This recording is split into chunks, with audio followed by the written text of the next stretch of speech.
ನಮಸ್ತೆ ಮೇಡಮ್. ನಮಸ್ತೆ. ಪತ್ರಿಜಿ, ಸ್ವರ್ಣಮಾಲಾ ಗುರೂಜಿ, ಮಹಾವತಾರ ಫೌಂಡೇಶನ್, ರಂಗನಾಥ್ ಗುರೂಜಿ ಮತ್ತು ಲಕ್ಷ್ಮಿ ಮೇಡಮ್, ಮತ್ತೆ ರೇವತಿ ಮೇಡಮ್, ವೇದಾವತಿ ಮೇಡಮ್, ನಂದಾ ಮೇಡಮ್, ಎಲ್ರಿಗೂ ಹೃತ್ಪೂರ್ವಕ ಸ್ವಾಗತ ಬಯಸ್ತೇನೆ.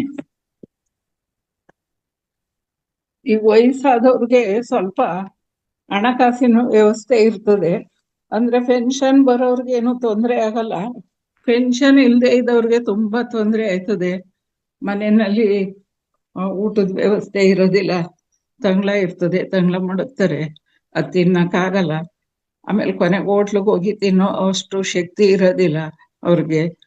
ಮತ್ತೆ ಮನೆ ಇದು ಸ್ಟ್ರೋಕ್ ಹೊಡೆದ್ಬಿಟ್ರೆ ಅವ್ರಿಗೆ ನೋಡೋರು ಇರೋದಿಲ್ಲ. ಎಲ್ಲ ಒಂದೇ ಕಡೆ ಆದ್ರೂ ಸುಮ್ನೆ ಮಳೆ ಬಂದ್ರೆ ಮನೆ ಹೆಂಚಿನ ಮನೆ ಆದ್ರೆ ಸೋರ್ತಿರ್ತದೆ, ಅವ್ರು ಅಲ್ಲೇ ಬಿದ್ದಿರ್ತಾರೆ. ಬೇರೆಯವರು ಬಂದು ಆ ಹಳ್ಳಿಗಳ ಕಡೆ ಆದ್ರೆ ಅಕ್ಕಪಕ್ಕ ಸ್ವಲ್ಪ ಹೆಲ್ಪ್ ಮಾಡ್ತಾರೆ. ಸ್ಟ್ರೋಕ್ ಹೊಡೆದ್ರೆ ಅವ್ರನ್ನ ನೋಡೋದಿಲ್ಲ. ಹೆಚ್ಚಾಗಿ ಹೆಣ್ಮಕ್ಳೇ ನೋಡ್ಬೇಕು. ಆದ್ರೆ ಹೆಣ್ಮಕ್ಳು ಹತ್ರ ಇರಲ್ಲ, ಸೊಸೆರಾದ್ರೆ ನೋಡಲ್ಲ. ಅವ್ರಿಗೇನು ತಿನ್ಕೊಂಡು ಚೆನ್ನಾಗಿ ಅಲ್ಲಿ ಇಲ್ಲಿ ತಿಂದಿರ್ತಾರೆ ಅನ್ಬಿಟ್ಟು ಬೇಕಾಬಿಟ್ಟು ಇದ್ ಮಾಡ್ತಾರೆ. ಆಮೇಲೆ ಹೆಣ್ಮಕ್ಳು ಮನೆಗೂ ಹೋಗಕ್ಕೆ ಹಿಂಜರಿತಾರೆ ಹಿರಿಯವರು. ಅಲ್ಲಿ ಹೋದ್ರೆ ಒಂದ್ ದಿವಸ ಇರ್ಬೋದು ಅಷ್ಟೇನೆ, ಮಾರ್ನೆಗ್ ಬಂದ್ಬಿಡ್ತಾರೆ. ಬಂದ್ರೆ ಇಲ್ಲಿ ಹಳ್ಳಿಗಳಾದ್ರೆ ಅಕ್ಕಪಕ್ಕ ಎಲ್ಲ ಊಟಕ್ಕೆ ಹಾಕ್ತಾರೆ, ನೋಡ್ತಾರೆ. ಆದ್ರೆ ಕೆಲವು ವಿಷಯದಲ್ಲಿ ಅವ್ರೂ ಮುಟ್ಟೋದು ಕಷ್ಟ ಆಯ್ತದೆ. ಇನ್ನು ಕೆಲವು ವಿಷಯದಲ್ಲಿ ಮಲಮೂತ್ರ ಮಾಡ್ಕೊಂಡಾಗಂತೂ ಮುಟ್ಟಕ್ಕೆ ಅಸಹ್ಯ ಪಡ್ತಾರೆ. ಅವ್ರಿಗೆ ಸ್ನಾನ, ಬಟ್ಟೆ ಒಗೆಯೋದು ಎಲ್ಲ ಸ್ವಲ್ಪ ತೊಂದರೆ ಆಯ್ತದೆ. ಆಮೇಲೆ ಸಿಟಿ ಇಲ್ಲಾದ್ರೂ ಅಷ್ಟೇನೆ, ಬಿಸಿ ಮಾಡ್ಕೊಂಡು ಊಟ ಮಾಡ್ತಾರೆ. ವಿದ್ಯಾವಂತರು ಇರ್ತಾರೆ, ಅವ್ರು ವಿದ್ಯಾವಂತರಾದ್ರೂ ಅವ್ರು ನೋಡೋದಿಲ್ಲ. ಪಾಪ ಅಳ್ತಾ ಕೂತ್ಕೋತಾರೆ. ಬಂದು 4 ಜನ ಇರತ್ತವು, ತುಂಬಾ ಕ್ಲೋಸ್ ಇರೋರ ಹತ್ರ ಹೇಳ್ಕತಾರೆ. ಆಗ ಕೆಲವರು ಏನೋ ಅವ್ರ ಕೈಲಾದದ್ದು ಒಂಚೂರು ಕೊಡಿಸ್ಬೋದು. ದಿವ್ಸ ಏನು ಕೊಡಕ್ ಆಗಲ್ಲ ಊಟ ತಿಂಡಿನ. ಅಟ್ಲೀಸ್ಟ್ ಏನೋ ಒಂದ್ ದಿವ್ಸದ ಮಾತ್ರೆಗೆ ಬೇಕಾದ್ರೂ ದುಡ್ಡು ಕೊಡ್ಬೋದು, ಪದೇ ಪದೇ ಕೊಡಕ್ಕೂ ಆಗಲ್ಲ. ಯಾಕಂದ್ರೆ ಅವ್ರ ಜೀವನನೂ ಕಷ್ಟ ಇರ್ತದೆ.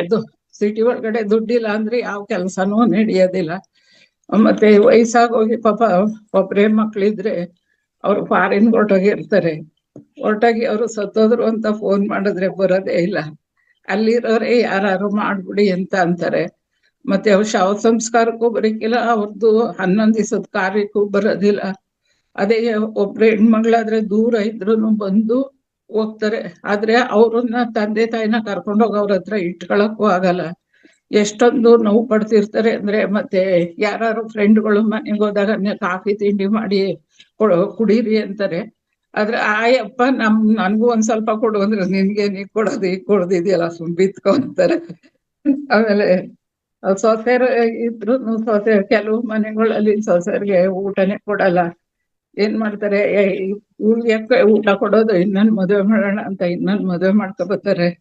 ಬಾಣಂತಿರಾದ್ರೆ ಅವ್ರಿಗೂ ಸರಿಯಾಗಿ ಬಿಸಿ ಊಟ ಕೊಡಲ್ಲ. ಅಕ್ಕಪಕ್ಕದವ್ರು ಏನಾರು ಕೊಟ್ರೆ ಮಕ್ಳು ತೊಟ್ಲೊಳಗಡೆ ಒಯ್ಯೋ ಜಾಗದಲ್ಲೂ ಸಹ ಇಟ್ಕೊಂಡು ಊಟ ಮಾಡಿರೋರು ನೋಡಿದೀವಿ. ಅವರು ಮತ್ತೆ ಚೆನ್ನಾಗಿ ಬೆಳೀತಾರೆ, ದವಸ ಧಾನ್ಯ ಎಲ್ಲ ಇರ್ತದೆ. ಆದ್ರೂ ರೂಮ್ ಇಟ್ಕೊಂಡು ಬೇಬಿಗೆ ಹಾಕೊಂಡು ಒಂದು ಮರದಲ್ಲಿ ಒಂದ್ ಸ್ವಲ್ಪ ಕೊಡ್ತಾರೆ. ಆ ಕೊಟ್ಟಿದ್ದನ್ನ ತಾವು ಅಡ್ಗೆ ಮಾಡಿಸ್ಕೊಂಡು ಊಟ ಮಾಡ್ಬಿಟ್ಟು ಕೊನೆಗೆ ಉಳಿದ್ರೆ ಆ ಅಮ್ಮ ಊಟ ಮಾಡ್ಬೇಕು, ಉಳಿದೇ ಹೋದ್ರೆ ಇಲ್ಲ. ಮತ್ತೆ ಅದನ್ನ ಇರೋದು ಬೇರೆಯವ್ರ ಅಕಸ್ಮಾತ್ ಕೊಟ್ರೆ ಅವ್ರಿಂದ ನಮ್ಮನೆ ಹಾಳಾಗೋಯ್ತು ಅಂತ ಬೈತಾರೆ. ಹಿಂಗೆ ಆಮೇಲೆ ಅವಾಗ ಹಂಗಿತ್ತು, ಇತ್ತೀಚೆಗೆ ಹಂಗಿಲ್ಲ. ನಾವೇ ಮದ್ವೆ ಆಗೋ ಹೊಸದ್ರಲ್ಲಿ ಹೋದಾಗ ಹಿಂದೆ ಸೊಸೈಟಿ ಅಕ್ಕಿ ತಿನ್ನಕ್ ಆಯ್ತಿರ್ಲಿಲ್ಲ, ತುಂಬಾ ಕೊಳಕಿತ್ತು. ನಮ್ಗೆ ತುಂಬಾ ಅನುಕೂಲತೆ ಇತ್ತು. ನಾವು ಮದ್ವೆ ಆಗಿ ಹೋದ್ ಕಡೆ ಅಷ್ಟು ಅನುಕೂಲತೆ ಇರ್ಲಿಲ್ಲ. ಒಂದು ಮುದ್ದೆ ಕೊಟ್ರು ಮುದ್ದೆ ತಿನ್ನಕ್ ಆಗೋಯ್ತು, ಒಂದೊಂದ್ ಚೂರು ಕಡ್ಕೊಂಡ್ ತಿನ್ಕೊಂಡು. ಆಮೇಲೆ ಒಂದೇ ಪಾವ್ ಅಕ್ಕಿ ಹಾಕ್ಸೋರು, ಅದ್ ಹಾಕ್ಸಿ ಎಲ್ರು ಗಂಡಸ್ರು ಮಾತ್ರ ಕೊಡೋರು, ಹೆಂಗಸರು ಕೊಡ್ತಿರ್ಲಿಲ್ಲ. ನಮ್ಮವ್ರಿಗೆ ನಮ್ಮ ಅತ್ತೆ ಒಂದ್ ಪಾವ್ ಅಕ್ಕಿ ಕೊಟ್ಬಿಟ್ಟು ಅನ್ನ ಮಾಡಿದ್ರೆ ಅದು ಎಷ್ಟು ಅಳತೆ ಅದೇ ಅಂತ ಗುರ್ತ್ ಮಾಡ್ಬಿಡೋರು ಒಂದ್ ಪಾವ್ ಅಕ್ಕಿಗೆ. ಅನಂತರ ಅದನ್ನ ಒಂದ್ ತುತ್ತು ಎತ್ತಿಟ್ರೆ ಯಾಕೆ ಇನ್ನು ಅನ್ನ ಕಡಿಮೆ ಆಗದೆ ಅಂತ ಕೇಳೋರು. ಹಿಂಗೆ ಗೌರಮ್ಮನ್ಗೆ ಎತ್ತಿಟ್ಟಿದೀನಿ ಅಂದ್ರೆ ಹೆಂಗಸ್ರ ಅನ್ನೋಂಡಾರ ತಂದಿಟ್ನಿ ಅನ್ನೋರು.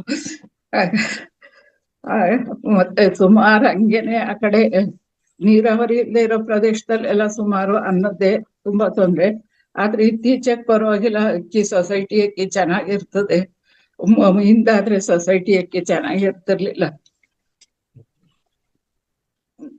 3 ಜನ ಹೆಣ್ಮಕ್ಳಿದ್ರೆ 3 ಜನ ಮಕ್ಳನ್ನು ತಾಯಿ ಸಾಕ್ತಾಳೆ. ಅದೇ ಒಬ್ಬ ತಾಯಿನ 3 ಜನ ಮಕ್ಳು ಸಾಕಲ್ಲ, ಶಿಫ್ಟ್ ಮಾಡ್ಕೊಂಡ್ಬಿಡ್ತಾರೆ. 1 ತಿಂಗ್ಳು ಒಬ್ರು ಮನೆ ಆ ತಿಂಗ್ಳು ಮುಗಿತಿದ್ದಂಗೆ ಮಕ್ಳೇ ಅಂತವೆ, ಇವತ್ ನಮ್ಮನೆ ಊಟ ಕೊನೆ ಆಯ್ತು, ಆ ಕಡೆ ಮನೆಗೆ ಹೋಗಮ್ಮ ಅಂತಾರೆ. ಆಮೇಲೆ ಬೇರೆ ಊರಲ್ಲಿ ಇದ್ರೆ ಊರ್ ಮೇಲೂ ಶಿಫ್ಟ್ ಆಗೋಯ್ತಿರ್ತಾರೆ. ಅವ್ರ ಬಟ್ಟೆ ಬರೆ ನೋಡುವ ದೇವಸ್ಥಾನಕ್ ಬಂದಿದ್ರು ಒಬ್ರು. ಅವರು ಇವತ್ತು ಲಾಸ್ಟ್ ಕಣಪ್ಪ, ನಾವು ಈ ದೇವಸ್ಥಾನಕ್ ಬಂದಿದ್ದು, ನಿಮ್ ಜೊತೆ ಪಾರಾಯಣ ಮಾಡಿದ್ದು, ಮುಂದಿಂದು ಬೆಂಗಳೂರಿಗೆ ಹೋಯ್ತಿವಿ, ಇನ್ನೊಂದ್ ದಿವಸ ಇನ್ನೊಬ್ರು ಮೈಸೂರಲ್ಲಿ ಅವ್ರೆ, ಅಲ್ಲಿಗೆ ಹೋಯ್ತಿವಿ ಅನ್ನೋರು. ಹಿಂಗೆ ವಯಸ್ಸಾದವರು ಊರೂರ್ ಮೇಲೆ ಬಟ್ಟೆ ಎತ್ಕೊಂಡು ಹೋಗೋದು ಹಿಂಸೆ ಆಗೋಯ್ತದೆ ಎಷ್ಟೋ ಕಡೆ. ಆಮೇಲೆ ಅವ್ರಿಗೆ ದುಡ್ಡು ಕಾಸು ಇಲ್ಲ ಅಂದ್ರೆ ತುಂಬಾನೇ ಹಿಂಸೆ. ಮಾತ್ರೆದು ಇಂಜೆಕ್ಷನ್, ಆಮೇಲೆ ಹುಷಾರ್ ತಪ್ತು ಅಂತಂದ್ರೆ ಅಕ್ಕಿ ಹಾಕಕ್ಕಾಗಲ್ಲ. ಕಾಲ್ ನೋವು ಬಂದ್ರೆ ಕಾಲ್ ಆಪರೇಷನ್ ಮಾಡಿರ್ತಾರೆ, ಅದು ಇಲ್ಲ. ಅವ್ರ ಹೆಸರು ಜಮೀನ್ ಇದ್ರೆ ಜಮೀನು ಬರ್ಸ್ಕೊಂಡು ಮಾರಕ್ ಬಿಡ್ತಾರೆ, ಅವ್ರಿಗೆ ಊಟನೂ ಕೊಡೋದಿಲ್ಲ. ಮತ್ತೆ ಒಂದ್ ಬಟ್ಟೆ ತೆಗೆದುಕೊಡ್ಬೇಕಾದ್ರೂ ಹಿಂಸೆನೆಯ. ಬೇರೆಯವ್ರ ಏನಾದ್ರು ತೆಗೆದುಕೊಟ್ರೆ ಅವ್ರಿಗೂ ಬೈಯೋದೆ, ಬಾಯಿ ಬಂದಂಗೆ ಹಳ್ಳಿಗಳ ಮಾತು. ಇದು ಕುಡಿದ್ಬಿಟ್ಟು ಬಂದ್ಬಿಟ್ರೆ ಇನ್ನಿದ್ದು ಕೇಳುವಂಗಿಲ್ಲ ಅವ್ರ ಭಾಷೆಗಳನ್ನ, ಅಷ್ಟು ಇದ್ ಮಾಡ್ತಾರೆ. ಮತ್ತೆ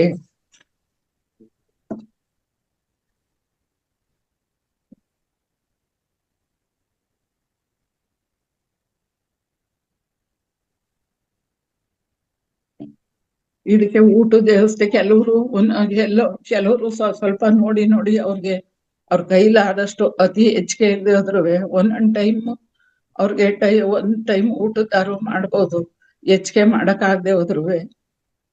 ಇಷ್ಟೇ ಮೇಡಮ್ ಹೇಳಕ್ ಆಗತ್ತ.